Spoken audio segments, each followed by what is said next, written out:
This man sold the Brooklyn Bridge. Not once. 3 times. Historians say he pulled it off as often as twice a week, for nearly 40 straight years, and almost never got caught. This is the true story of George C. Parker, the man history remembers as the greatest con artist America ever produced. The bridge itself had cost $15 million and the lives of 27 workers to build. Parker would casually hand it over for a few hundred. New York City, the late 1800s. Millions of immigrants were arriving through Ellis Island every year, chasing a new life in America.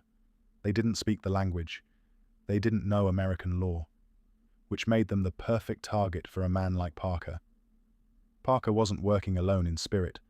An entire underground industry had grown around scamming new arrivals, some con men even paying off ship crews for tips on gullible passengers. George Parker was born in New York in 1860, one of 8 children of Irish immigrant parents. He grew up to become one of the most convincing liars the city had ever seen. Selling the bridge wasn't even his idea originally. He learned the trade from older, more established swindlers already working the same con. His routine was simple. Walk the docks each morning, scan the crowd for someone new, someone nervous, someone completely alone. Now picture yourself in their shoes.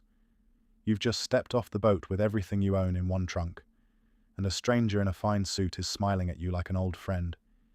He asks where you're from, compliments your English, buys you a coffee. Within 20 minutes, you'd trust this man with your life savings. Then, almost as an afterthought, he mentions it. He happens to own the Brooklyn Bridge, and he's been thinking about selling. He pulls out the proof.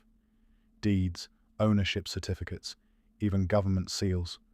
All forged, all utterly convincing. The price depends entirely on how much you seem to trust him. Anywhere from $75 to $50,000. And here's the genius part. He suggests you install a toll booth on your new bridge, and even offers to help you build it. You walk away believing you're now a landowner, a businessman. The smartest deal you've ever made. You have no idea what's coming. Days later, as your toll booth goes up, 2 police officers arrive. And that's the moment you realize you never owned anything at all. Parker himself claimed he ran this exact scheme twice a week for 40 years.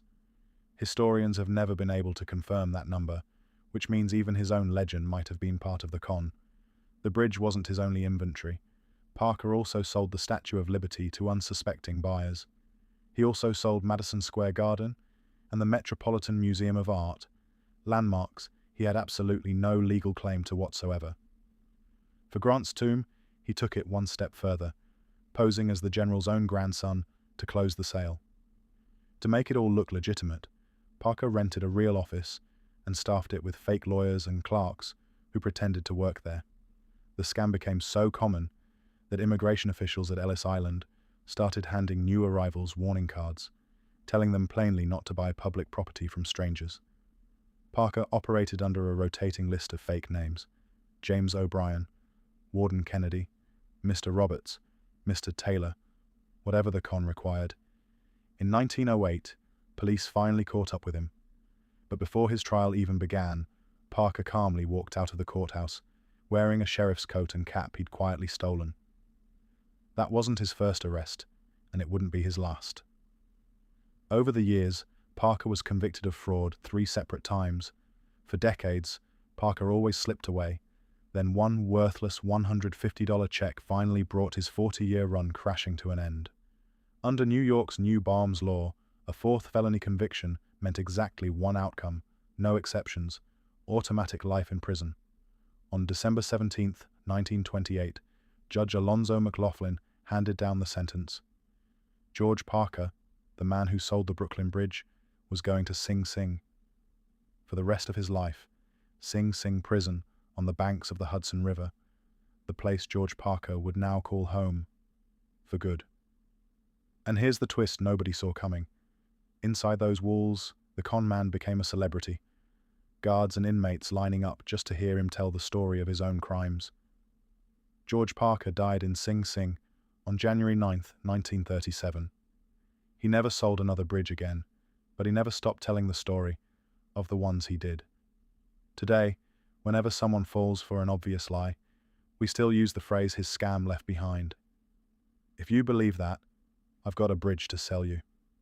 George Parker never owned a single brick of that bridge, and yet, somehow, his lie has outlived nearly everyone who ever fell for it. If you enjoyed this story, subscribe. History's greatest scams are just getting started.